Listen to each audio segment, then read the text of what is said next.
Alimuddin Sheikh is a 49-year-old Muslim man who lives in the town of Bijni in India. He makes a meager living working as a day laborer. Sheikh's life is not easy, but last August it became much harder when the Indian government told him he was no longer a citizen. It's really a shameful matter. Everyone is saying I'm a Bangladeshi. Last year, the Indian government created a list known as the National Register of Citizens, or NRC, to determine how many undocumented immigrants there were among the 33 million residents in the state of Assam. Sheikh was one of 1.9 million people excluded from the list, effectively rendering them stateless. Located in northeast India, Assam is sandwiched between the nations of Bhutan to the north and Bangladesh to the south. Illegal immigration from Bangladesh has been a contentious issue for decades, at times sparking ethnic clashes. The tensions peaked in 1983, when thousands of Muslim Bangladeshis were massacred by angry locals. Since then, the government has maintained a heavy military presence. But violence between immigrants and Assamese locals has erupted periodically. Some Assamese say they are the ones being persecuted, claiming Bangladeshi immigrants are destroying their land rights and cultural identity.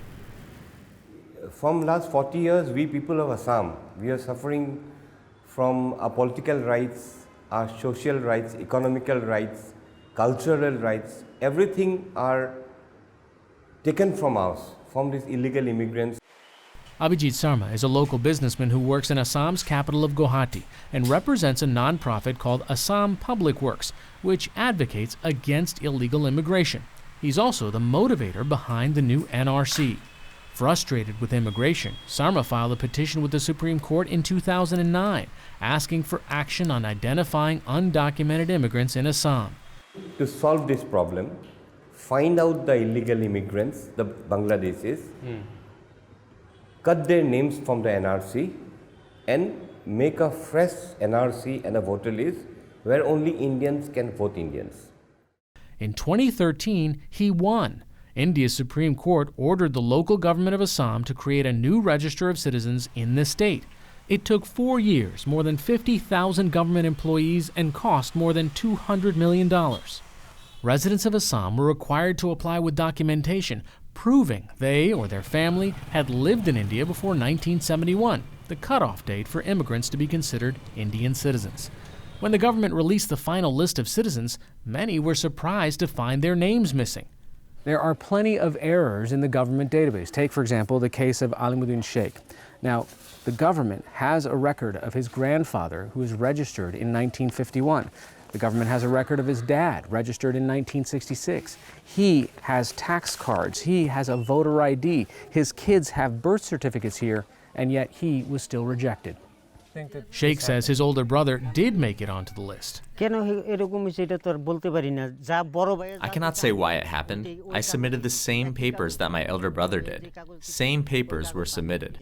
Submitting paperwork was expensive for Sheikh, who earns about $2 a day. He says the efforts to prove his citizenship have cost his family more than $100. The vast majority of the people who have been excluded from the list are poor, unlettered, illiterate, and many of them will not be able to afford lawyers. Aman Wadud is a lawyer working pro bono for hundreds who have been left off the NRC. He says in addition to the financial hardships, the process does not account for discrepancies in documents like common name changes after a marriage, or even simple typos. Look, the government side is we should know who is inside our borders, who is a citizen and who is not. And we should protect the rights of the existing minorities that are here. What's so wrong with that idea? This country is stripping citizenship of its own citizens, declaring its own citizens as foreigners. Before the NRC, the government of Assam handled unauthorized immigration on a case-by-case basis. Immigration courts, known as foreigners' tribunals, determined citizenship status, placing undocumented immigrants in detention centers. 60-year-old Madhumala Mandal was one of those cases. In 2009, Mandal says she was building a fire to stay warm one night in Bishnipur, an Assamese village, when immigration police came looking for a woman named Madhumala Das. Mandal asked to go get her papers to prove they had the wrong woman. The policewoman didn't let me take the documents. She said, "It is okay if you don't take it. You'll be back by evening." At the police station, Mondal tried to explain the mix-up in names. After questioning, I said no. My surname is Mandal, and Mandal is written in my documents as well. I am not Das. I didn't have that surname. My voter document says I am Mandal. All my documents have Mandal. For this, you are taking me to jail? They said no, your surname is Das. Mondal says she was taken to the Kokrajhar detention center in western Assam, where the government held her for 3 years in a cramped room with 60 to 70 women who all shared a single toilet. Mondal says at times authorities withheld food. She was finally released after local activists brought publicity to her case, but she says she still suffers from the effects of her incarceration. Now I cannot work. I have no strength. The Indian government is now building new detention centers to hold the influx of those declared non-citizens in the new NRC. Alimuddin Sheikh fears suffering a fate similar to Mondal's. I feel angry. Now only one thing. If I couldn't make it to NRC, then I will have no choice other than to die. Okay, that seems a drastic leap.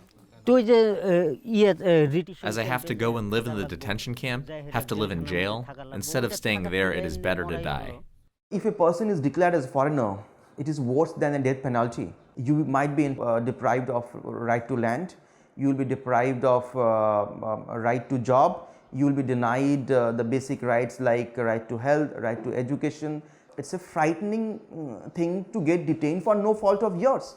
And if you ask all these people, they know there's one country, which is India. They are born here, their parents are born here, their grandparents are born here. They don't know any other country apart from India. What is your solution to somebody who says, listen, I'm as Indian as the next guy, my whole life, my kids' lives have all been spent in Assam. Why are you telling me I'm not Indian? He'll go to tribunal and he can prove that he's an Indian. If you cannot prove it, then you have to go to the detention camp. According to a recent Supreme Court ruling, those in detention camps who have completed more than 3 years may be released on bail. Aman Wadud says even the few who can make bail face an uncertain future. There is no way that another country will take him. You cannot deport that person. That will lead to statelessness. That is the question mark now, that where to send them.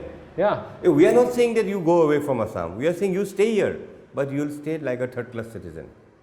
You have to stay like a stateless. The UN High Commissioner for Refugees has expressed concern over the possibility of people becoming stateless in Assam. However, India is not a signatory to the UN conventions related to reducing statelessness. As such, there's little that the UN can do to intervene. Though close to 2 million people were declared non-citizens in the NRC, Sarma says he's disappointed there were not more people left off the list. Originally, you thought 7 to 8 million Bangladeshis were in the state of Assam and were voting here. Yeah.